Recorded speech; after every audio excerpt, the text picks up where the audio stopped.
Corbe vous présente le premier chapitre du conte La Échitterux déchue, Fleur Corbeau.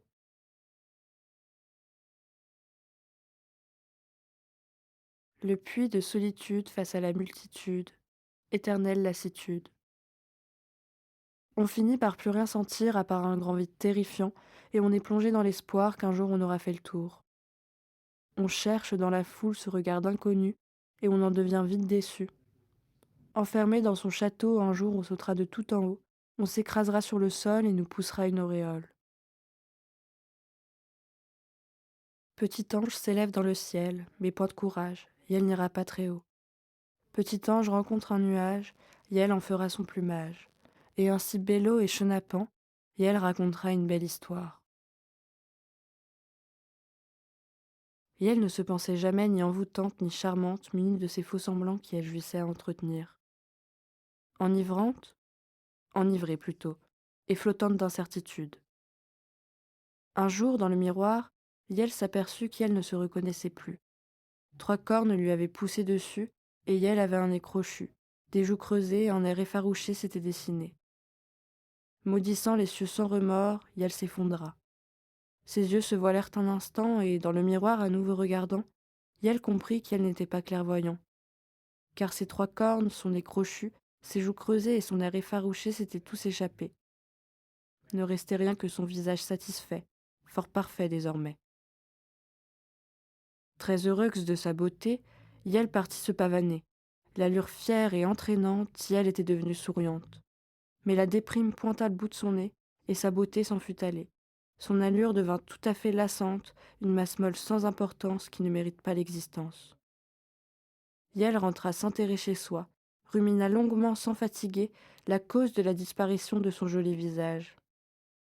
Mais ainsi, sans y prendre garde, celle-ci tomba dans de bien sinistres pensées. Sa fâcheuse tendance à tout détester, la mort dans le coin de l'œil, son esprit spectateur et déconnecté, et le vieux souvenir de la première fleur à avoir poussé sur son cœur. Celle-ci, d'après sa mémoire défectueuse, avait grandi bien trop vite, première erreur et premier malheur. Petit ange se perdit dans son histoire et fit une courte aparté sur sa première fleur bien-aimée. Marie-Rose était son nom. Dès le début, celle-ci lui avait causé une grande confusion. Dans l'amour, on ne pose pas de questions, alors on suit en bon mouton le désir éperdu que l'on éprouve. Yel désirait l'aimer, et Yel l'aima, sans lui dire, préfère mentir et la fuir. Mais celle-ci se voyait si souvent que Petit Ange ne put retenir la fleur de pousser sur son cœur. Elle était toute douce, avait de longs et majestueux pétales, une tige pleine de petites feuilles pointues et une couleur rose pâle comme celle de sa bouche. Ses racines s'enfonçaient petit à petit dans son organe, et la douleur était plus intense chaque jour. Et c'est ainsi que, s'enlaçant, la fleur fana, et la douleur fut encore plus intense. Cela fut trop d'efforts de remémoration et trop de tristesse pour Petit Ange, qui ne put continuer à en parler.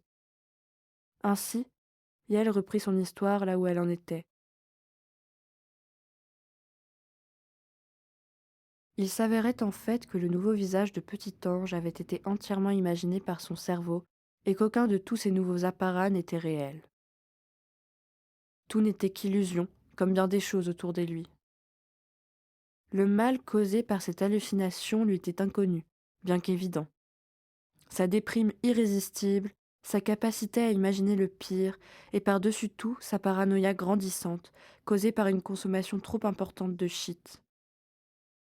Ces obsessions permanentes l'avaient conduit à devenir une larve agonisante par sa propre volonté à se nuire, et la pitié que l'on pouvait ressentir face à ce petit être terrifié ne durait pas longtemps, car on finissait toujours par le laisser, douloureusement. Ces anomalies revenaient de temps en temps, obligeant Petit Ange à se terrer dans le noir, à l'abri des regards. Une fois guérie, Yael reprenait sa vie. Puis à nouveau, cela revenait. Cela partait, tout recommençait, cela revenait, tout s'arrêtait. Orchestrant sa pitoyable chute, Petit Ange voulut s'envoler, mais ses ailes n'en firent qu'à leur tête. Un petit cliquetis retentit, et Petit Ange perdit l'esprit.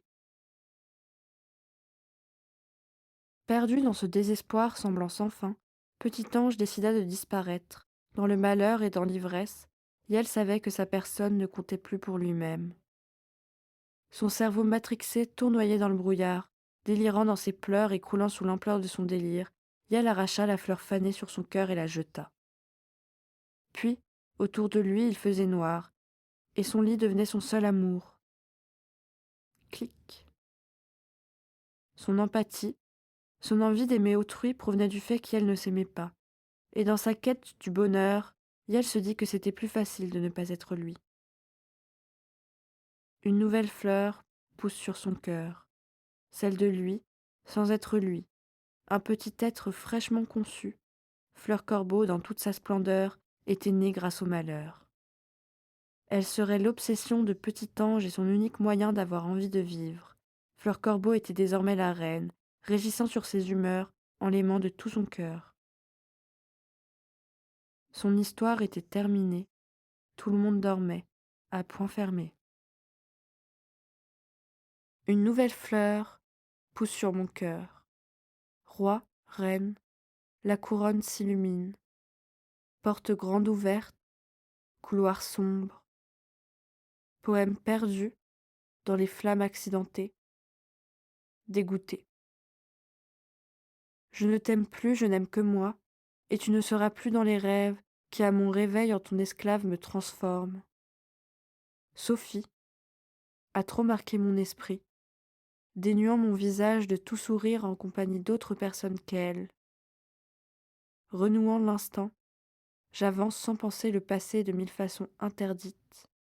Je longe le chemin sans y poser un pied.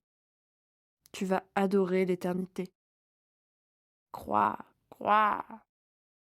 La corbeau arriva, nous sauva, plongea son regard en fleurs, la haie guida, nous guida, à travers la forêt ensoleillée, jusqu'à ce que la lune apparaisse, comprenne notre détresse.